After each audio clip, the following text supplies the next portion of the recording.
Hello, hello, hello, and welcome once again to this week's episode of Great Convos, where we always say, whether you agree or disagree, you can always find great convos.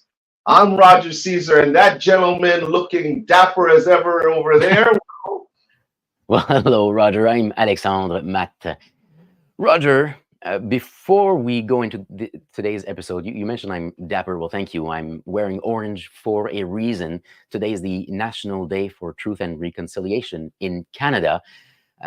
People all across the country are wearing orange in honor of the children who, the Indigenous children who went to the residential schools created by the government of Canada a long time ago, although it ended less than one generation ago, and who never came back home, and honoring also the survivors who went through the system. Yes.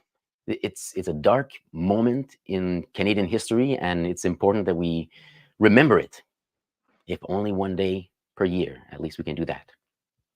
Yes, and this ties into the conversation that we'll have today with regards to race and some of the things that have happened, not just in general in society and all around, but we'll be talking about it from some other perspectives, the workplace and other forms of race and where we can go with this. And we have a very special guest with us. But before we bring her on, as always, we appreciate our loyal listeners for joining us. You could have been anywhere in the world, but you're here with us, and we appreciate you. Please, we invite you to chat along during the conversation.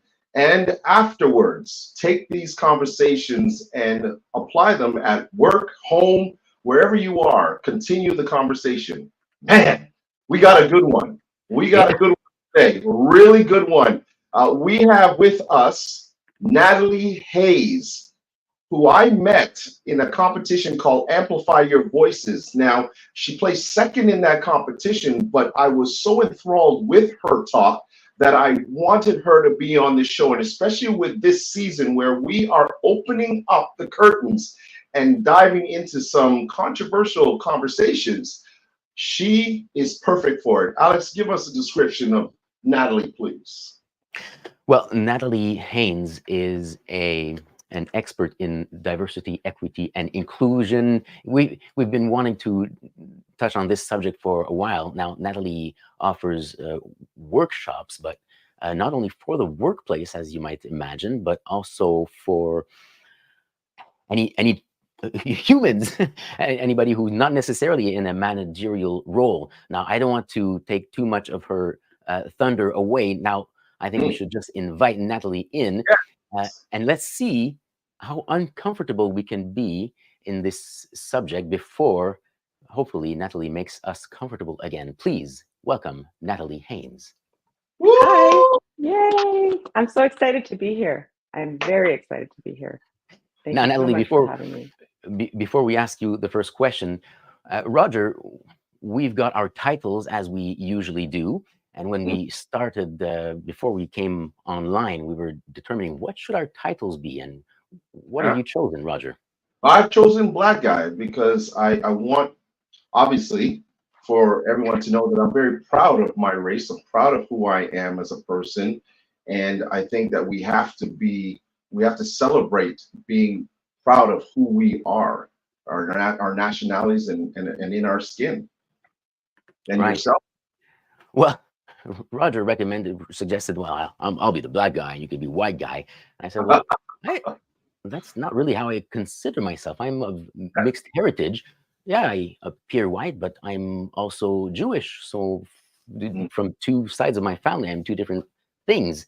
So that's why today I will be the mixed guy. And we'll see where this conversation brings us in my own understanding of my own race. Very good. Very good. Natalie, welcome to the show. welcome to the show. First and foremost, how are you doing? And thank you for being here. Tell us a little bit about you. Well, I'm so happy to be here. I am a psychotherapist, first and foremost. I have a private practice in Georgetown, Ontario, and I also teach conversation. I also teach people how to have conversations about race. I do workshops. I have a program called the Comfortable Race Conversation Process, and I love to teach. Really, I love to teach people how to be with the humanness of their emotions, their thoughts, their unconscious, and create awareness so that they can show up in the way that they want to show up with the people that they love, with their clients, communities, whoever they might be. And with self-awareness, we have more flexibility to be ourselves. Natalie, having conversations about race, what's the benefit of it? Well, we are in a world where it is impossible, like just the three of us here, we bring so much diversity. And diversity in terms of how we look and diversity in our experiences. The thing about race is that this skin, our biggest organ in our body, what has been placed upon it is a social construction, a social meaning. And we've also created our own psychological connection to our race. And we got to know what that is, because it stops us from being able to connect in a really meaningful and human way and share, like for example, I teach workshops in the workplace. If we're having a conversation about a project or an idea, and I don't feel like I can bring my full self, which includes my history of my Blackness, or someone can bring their whole self in terms of their history of their whatever their background is. If we can't bring those ideas to the table, how do we fully see whatever it is that we're talking about, right? Like how we show up in conversations is related to how we show up within ourselves. And our skin, our race, is one piece of our identity that we've not really been allowed to talk about in mixed company. Right? So you see that as one of the things that differentiates us from each other that we don't talk about. As one of our viewers, Liubov, mentioned, people avoid this. People avoid the topic. So we might touch on other subjects, but never race. Okay, interesting. So what are we missing by not having these conversations? What don't we know about ourselves and each other because we don't know how we have created, like how we think about race? But what about you, Natalie? How did this all come about for you? Was there a particular moment where you realized, hey, this is important to talk about? Did you have a situation of your own that made you realize this had to be talked about and has to be at the forefront of everyone's mind when it comes to being in not just the workplace, but just in general? Did something happen that sparked this? Well, I grew up not wanting to talk about race. I found it very difficult. It was through my own exploration, my understanding of my emotions, how I learned about how I became Black, or sorry, not how I became Black, but we're going to talk. You had asked a question about we can work with you two about making you uncomfortable and to be comfortable. So anyway, I'm going to get back to my what I was sharing. So I always had an issue with being able to talk about being Black. Anyway, I did a lot of work around that. Fast forward to when George Floyd was murdered. When George Floyd was murdered, so many women online Black women were talking about how scared they were, how frightened they were, that their sons would be hurt or by just by driving down the street. Now, my husband is white, my children look white. And so in that moment, I remember saying to myself, so glad I don't have to worry about that. Oh. And then I went, I don't have to worry about that because my son just happened to be born with the skin color that he is. That little thing allowed me as a Black woman to have what they call white privilege, which made me realize that the label and the stories that we tell about this topic of diversity and equity and inclusion, there's so much more that needs to be understood. The moment I realized that, I felt so much shame. I was like, wow, I don't have to worry about my son because he happens to look white, but someone who looks like me does. That's not fair. How do I sit with this knowing that I have my background in psychotherapy? I worked at Canadian Tire. I worked in the corporate world for 13 years. How do I take all of those pieces and create a way for people to have conversations in a meaningful way? Because I knew that in order for me to be with the truth of why I didn't want to I didn't want to have conversations about race. I knew and I felt the shame of realizing, wow, I've been living with this white privilege with my son for all of these years and not really being aware of it until it smacked me in the face.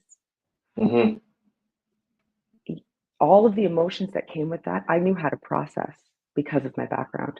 But I know that when we have conversations with each other around this topic, it is very difficult because those emotions get in the way. And like one of your viewers shared, we avoid it. We avoid the topic. So I wanted to create a space, psychologically safe space where people could have these conversations and not feel afraid. And so many people are. I think it's also the stigma as well that comes with each race. Wouldn't that also be what we have to start eliminating or at least having discussions on? Because there are different stigmas that come with different races as well. I know as a Black man, I've seen my fair share of moments where a certain stigma is associated with me, even though it has nothing to do with me, or I'm not that person. But there is that look from others that would associate that stigma. How do we get to that part and talking about those kind of conversations? Well, my approach is that each one of us has to look at our own relationship to the concept of race. In a lot of the DEI programs, it's a cognitive approach. We learn what the things are, the right things to say, the wrong things to say, and then we try to apply it to the person that's in front of us. And each one of us, we are like, my son, when I asked him a long time ago, I was like, well, how would you consider yourself? Like, what would you say? He's like, I'm Black. Because he's grown up. We've gone to Jamaica every single year. He has Black parents and cousins, and that's how he sees himself. That might change. So my point in saying that is each one of us, we are unique. And so we cannot approach each other using this cognitive template of I'm supposed to say this and I'm supposed to say that. Right. The stigma, I believe, where people get avoidant is, what's going to happen when I have this conversation with you? And people automatically feel this discomfort. Now, people automatically feel this discomfort of maybe I'm going to say the wrong thing to you, or maybe you're going to say the wrong thing to me. Then what? What do we do with that? And right now, we can see that it becomes quite reactive and divisive. So people do not want to have this conversation at all. Yeah. And there has to be another way. I suppose a good way, the correct approach is probably not the correct approach. Okay, let me give you an example. I love what you said about it's an individual thing, right? You can't cookie cutter something. So if I were to start a conversation with two different individuals that let's say appear the same, are the same race, one one separate from the other, it could go two different ways. And this is exactly what happened when I was with one person. I had a ride from a taxi, and we were having a nice conversation. And then, because I'm curious, I asked, "Where are you from?" And then he shut down, and he started mentioning how it was. I don't think he accused me of being racist, but he said how he was black, and he made me understand. I understood from him, from his own experience, how he's constantly being asked this question. I'm like, I'm just curious because I hear an accent, and I'm wondering where you're from. And he says, yeah, but not everybody is like you. So when I'm asked that question, I'm always reminded that I'm from somewhere else. Why can't I just be from here? And then what's interesting is that I then realized that this happens to me as well when people ask me where I'm from and assume that I'm from somewhere else because of my accent. Right. True, it does feel bad. It's just that for him, it happens multiple times a day.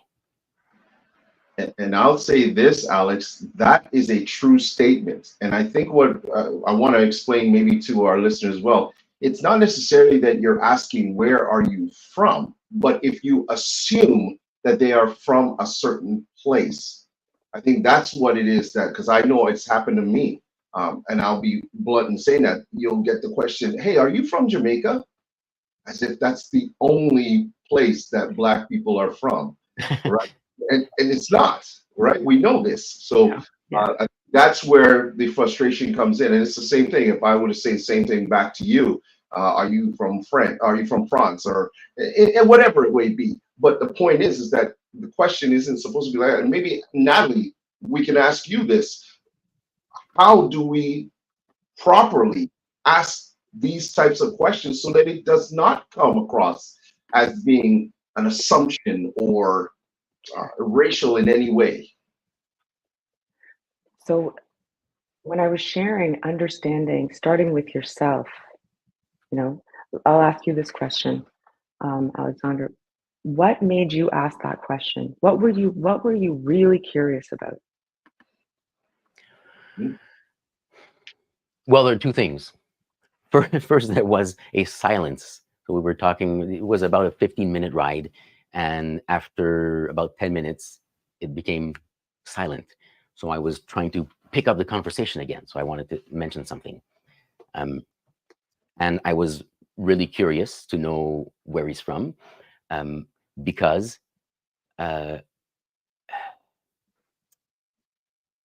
well, here it is. In the past, the opposite has happened, where I or someone else was accused of not being curious enough, of knowing where is someone from. And so that's where I thought, well, it's not like it's the first question I asked. Hey, you look like you're from somewhere else. Where are you from? No, we were having a nice conversation. So I thought, this will be harmless. So I wanted the conversation to continue, and maybe he was gonna, I was curious about his accent, and maybe I was gonna learn what his native language is, and he could teach me some words. I'm curious about these things. That's the reason why you asked the question. And that, right? And so it wasn't you knowing that you were asking the question because you were curious about him. Took just that little bit of getting curious about yourself. What made me ask him that question in that moment? One, someone said in the past, you have, maybe you could be a bit more curious. Two, you wanted actually to know. And to share that in that moment, I apologize if that impacted you. I'm actually really curious about your accent. Maybe you could teach me a few words, but we need to be able to slow down in those moments to notice, why am I saying what I'm saying? What's the reason that I'm saying this? And what's happening, or what am I experiencing with the person in front of me that makes me want to say what I'm saying? And so that slowing down and getting curious is a process of it's like you getting curious about yourself, right? each one of us, that's the inner work that we all need to do so that we know how we're showing up with someone who's in front of us, right? Why we ask the questions that we have. So yes, it is. But if somebody else might say, I don't know, I didn't think you were from here because, you know, people that look like you aren't from here. Well, that's racist, right? That's a very limiting approach, I'm going to say. Yours was different, you know. So that's how I would say that. You have to. It's a bigger conversation. Get curious, slow down, know yourself, know what makes me ask this, because in that you'll find that, is this an assumption? Is this a stereotype? Or maybe I really want to know about you. Yeah. As you say, it's a bigger conversation, but with a taxi ride, the conversation must end when we arrive to our destination. So I did keep him a little longer to really understand what he was saying, and then I left him a sizable tip for his time.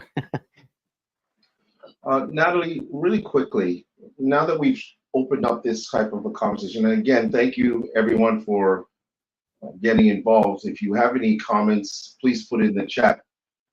But what about at the workplace? Let's shift gears really quickly here. What about at the workplace? How do we make these conversations more comfortable when you're at work, when it comes to different races there? And is it even necessary, I would ask? Oh, it's definitely necessary. The relationships that we create are based on conversation, whether it's a colleague, an employee, a superior, or someone who works for you. How we show up in those conversations is based on who and how we are in that particular moment. If I have unexplored assumptions, experiences, unconscious bias, and I don't know that I am actually bringing what is unknown to a conversation, I will inadvertently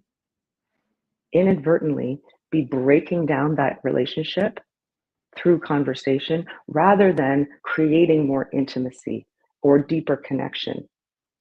And I would say that for people to show up in conversations that are about, creating where creativity is needed, people need to be able to feel like it's safe for me to share this idea, to bring this perspective. And without that safety, without that inclusivity, we will hide. So imagine if I was in a place where I didn't feel like I could bring my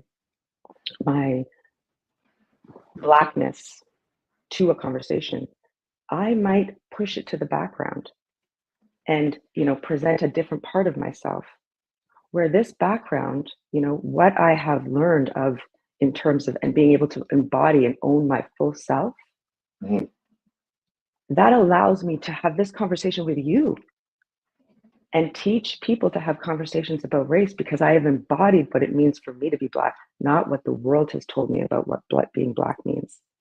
I also mean that for people who are white or Asian or Jewish or any nationality. We need to own what is true for us, not what the world has told us about who we are. And we also need to know, what have I ingested without me realizing it, that creates beliefs about who you are as a person, or as a man or a woman, or any other aspect of identity. And we access those unconscious beliefs through slowing down and noticing, just like that example that you just provided right now. Right. And that you need psychological safety for that space. Thanks, Natalie. We're starting to touch on the workplace now. It sounds like you have a very human and individual approach to this subject of DEI, this hot topic. Now, I think you've seen some studies about DEI training that actually can have the opposite effect of what they're trying to do. There's some part of it is a simple pushback, that if you try to push or force these trainings, that those who already are, let's say, hesitant, will push back and do everything possible to not just avoid the subject, but even try to go against the objectives. So what is your reaction to this pushback, or to the fact that some DEI training just doesn't work? Well, I believe it doesn't work because it is not a psychologically safe, or let me say this way. There needs to be a trauma-informed, psychologically informed approach to this topic.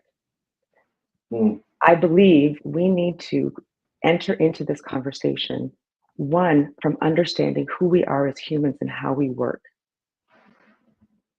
So I keep talking about this relationship I have to my skin.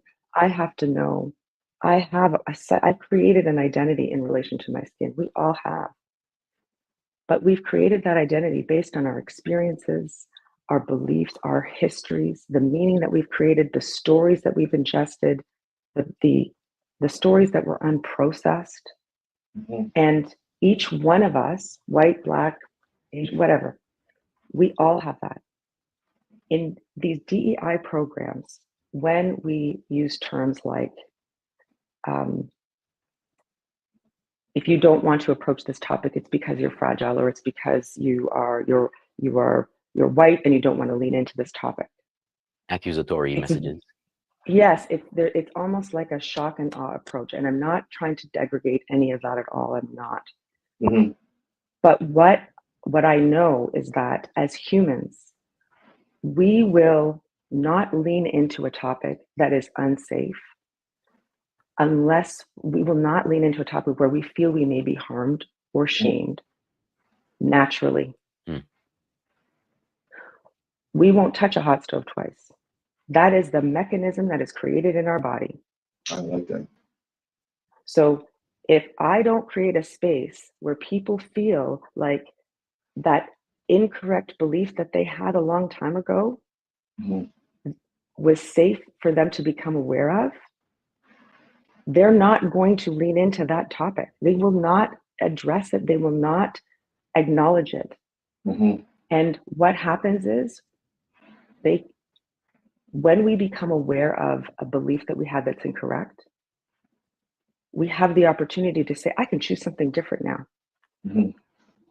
But if we are in these if a lot of the DEI program that's being, I believe the shaming aspect of it, or the emotional, the psychoeducation that needs to be a part of these conversations, because it's not a part of it, once people feel that shame, they're out. Wow. And so I think collectively, people are like, you know what? Nobody wants to have these conversations because everyone's afraid. I don't want to lean in and have somebody say, nobody wants to be seen as prejudiced or bad or whatever, because that's a human thing. But to know that we have all, as humans, been dropped into this pool where we have been categorized, and we didn't know we were being dropped into it, but we were. We need to become aware of, what did I ingest without me even realizing I ingested it? And I have to become aware of it, feel whatever emotions come with that awareness, process it through my body as I would as we do in therapy or any kind of self-awareness work, so that I can become aware of it and make a different choice to create a new belief. Wow. That is what we need to do. And that's not happening in these DEI programs, is my belief. So right. Yeah. We are up against the clock. No. Look at this, man. We can go on for another hour or even longer. And we've had a lot of great comments here in the chat. Alex, we should touch on a few of these that have gone through. I mean, we've been putting it up on the screen for our listeners everyone to hear, but we've got Rich who even asked this question: why do they combine race identity with disability in DEI conversations? He is an amputee for a long time, and of course, he would like to have these type of conversations as well. Right. In other I would words, love to answer this. we could open up new conversations. Yeah, Okay. true. Well, how about you can answer it quickly, and this is an interesting topic that could open up a new episode. Yes, might have to bring you back. We'll go a little over time. Thank you, Natalie. Why don't you answer Rich's question? It's another aspect of our identity. Mhm. Right? Rich has experiences, beliefs, feelings, a self-perception of who he is as a disabled person. He also has experiences, beliefs of who he is as a man, the gender he is, right? It's just another aspect of our identity. So understanding how we experience, well, let me say it this way, understanding that all of our self-perception is something that we have ingested and created, and knowing that if I become aware of what I believe and choose to create something that's actually true, not what someone has told me about or how somebody made me feel, right? Because that's not true either. So it's the same thing. The piece of it that's so hard is that it is true. There are people who think that I am less than because I am Black. There are people who will think that someone is disabled is less than because they are disabled. But I have to decide that that is not true for me. Yeah. Or true for anybody else. That's why it's important, and that's why I believe they could be together, you know. But definitely deserves its own topic, you know, space as well. Thanks, Natalie. We're gonna have to definitely bring her back. we can talk a little backstage, but Natalie, please let people know how they can reach you, and especially what you've got that's starting this week. Yes, so I have a program that's starting on Friday that is called the Comfortable Race Conversation Process, and you'll add all this information into the notes. And it's a 7-week process that, did I say the name? The Comfortable Race Conversation Process Program. Yes. It's a 7-week program that is comprised of asynchronous learning and also comprised of 6 practice circles that are facilitated by me. And in those practice circles, they are 90 minutes live. And what happens is the participants, they enter into this space where we first talk about psychological safety, what our emotions are, how my perception works, how does my brain work? You know, it always is trying to be safe. How do the assumptions and unconscious gets created? And in addition to exploring your own identity when it comes to race. So how did that develop? Like the first question that I asked, actually, I could go on and on, but let me just finish this piece. In those practice circles, people actually explore what they're experiencing while they're talking about their own stories in relation to race. So by the end of it, we've had this time where people have been talking about race for 6 weeks, and by the end of it, have become aware of all of the discomfort, created new meaning so that they can lean into the conversations with the people in their life in a different way. No, I've seen people transform. I've seen people enter into their workplaces and have different conversations with family members. And it starts with you understanding yourself. That is the piece. And when we can when we can create a human conversation to talk about where we are different, when we can start with where we're the same, it creates an opening where there's so, like, we could talk so long about this topic, right? Like, there's so much to know. You know, We could, yes. I'm right now, so we're gonna have to cut it at this point. But my goodness, so much information that you have given our listeners. We have some new listeners here. I have my sister who is on here, Selena Caesar Cervantes. She's been putting in some comments in the chat. So thank you very much, sis, for being here. And we've had others that have joined us and have also been contributing to the conversation. Thank you, Rich, as well, and many of the others who have been here. Wow, a lot to take in. Please, please, please continue the conversations wherever you are. This is a very hot topic and something that will make you uncomfortable, but at the same time, those conversations will help you to become comfortable talking about it. Natalie, we thank you so much for being a part of the program. We thank you for your information, expertise. Please check out Natalie, and we've already put all the information out for you. Hey, Alex, you got last words? I'm going to leave it with you this time. Well, Natalie, I'll be honest, I was nervous for this episode, and I was nervous while speaking about this openly, especially live and uncensored and direct publicly. But I'm glad that we had this conversation, and that it might be the beginning of something new for me, for our listeners, for Roger, perhaps. So I thank you, Natalie, and let's stay online because we can continue this conversation just backstage, if you don't mind. Thank you so much for being with us, Natalie. I'd love to. Thank you so much for having me. Yes, and do you feel different now? I've learned. I do, and you know, I do love your approach of knowing ourselves before trying to know the others. I think it's very interesting, very useful as well. Trying to know where does my curiosity come from. That's useful. So I will leave you with this. To everybody listening, this might have been a touchy subject, but I hope that you come out of it with something new today. And as we always say here, whether you agree or disagree, we can always find great convos. Thanks again, Natalie. Have a good week. Thank you. Hey, everyone. Continue the Thank you, everyone.